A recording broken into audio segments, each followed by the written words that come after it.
Okay, this video is for questions from West Regret 31. Your question is, how do you become calmer on the field and more control on the ball when someone's trying to press you, if I got that right. Something that I wish I knew a long time ago is actually how to breathe, right? If you can master how to breathe, just search her TED Talk. Her name is Dr. Vranich, Vranich.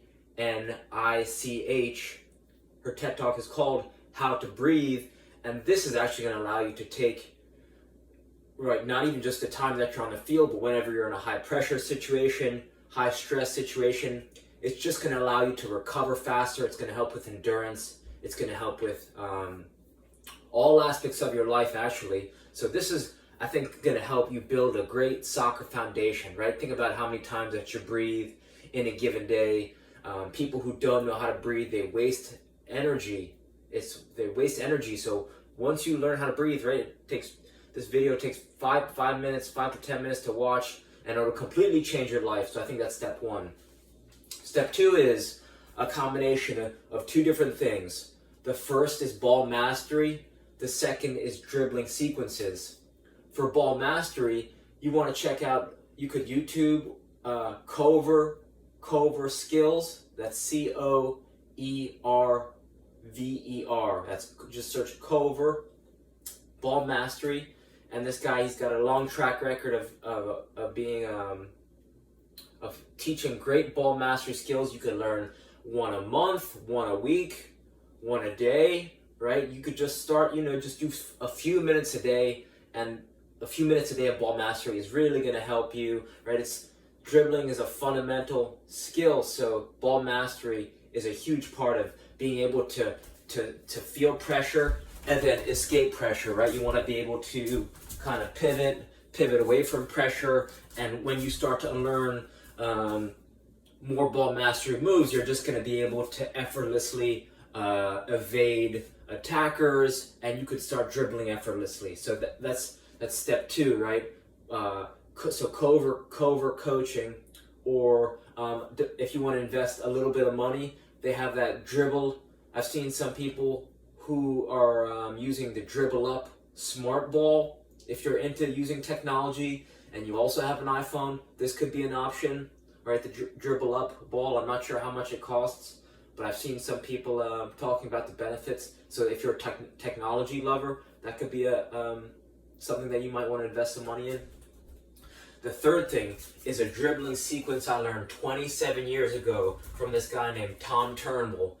And the dribbling sequence, it goes like this. With one foot, you say out loud when you're doing it. You say this out loud. You go outside, outside, inside, outside, inside, outside, outside, inside, outside, inside.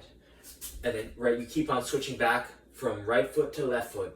Outside, outside, inside, outside, inside. You want to say this out loud when you're doing it. This is going to help you commit it to muscle memory. Once it's committed to muscle memory,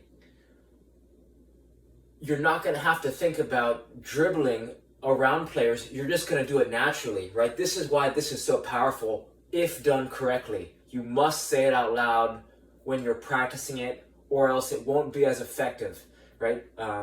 So there's two reasons why this is so powerful. The first, because it's easy to memorize. Outside, outside, inside, outside, inside, right? Since it's easy to memorize, it's easy to execute. The second reason why it's so powerful is because it acts like a connector with other moves. You're going to start to be able to go outside, outside, inside, scissor, or outside, outside, inside, L move, right? Like it acts as a foundation of dribbling. So, right, like they did a brain scan of Neymar's head while he was dribbling in something like that, and it showed that he used significantly less brain energy dribbling. What does that mean? That means that you want to practice this so much that when you get on the field, you're not thinking about dribbling. You want to practice it so much so it becomes second nature, right? So that's why you have to drill this a few minutes a day, right? Develop the habit. Whenever you can get, even around the house, outside, outside, inside, outside, inside, outside, outside, inside, outside, inside. And look at my hands too. They're not stationary, they're moving. Outside, outside, inside, outside, inside.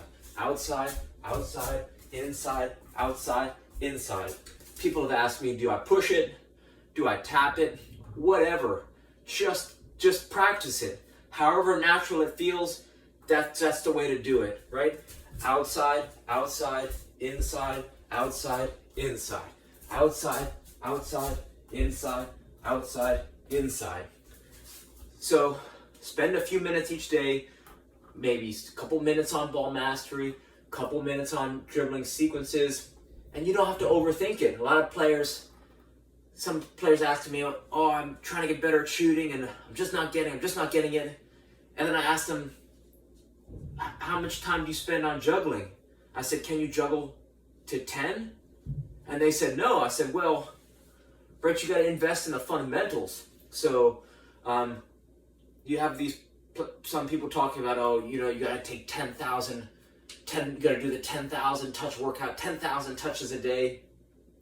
And I don't think that's effective, because then it creates this giant hurdle. You want to start very small, 1 minute a day, do that dribbling sequence. And then the next day, another minute. And then it's like floss. You floss one tooth, and then since you already started, maybe you'll do 2, then you do 3, right? Just like this. Maybe you do 1 minute, 1 minute turns to 2, and then before you know it, you've built a habit, and it's just nice and easy. Practice that, ideally with a smaller ball, because a smaller ball is a little bit more challenging. And then when you get to a size 5 ball, or when you get to a game and they're using a bigger ball, it's going to be easier for you to manipulate the ball. So hopefully some of these ideas help, and reach out with any more questions. All right, thank you.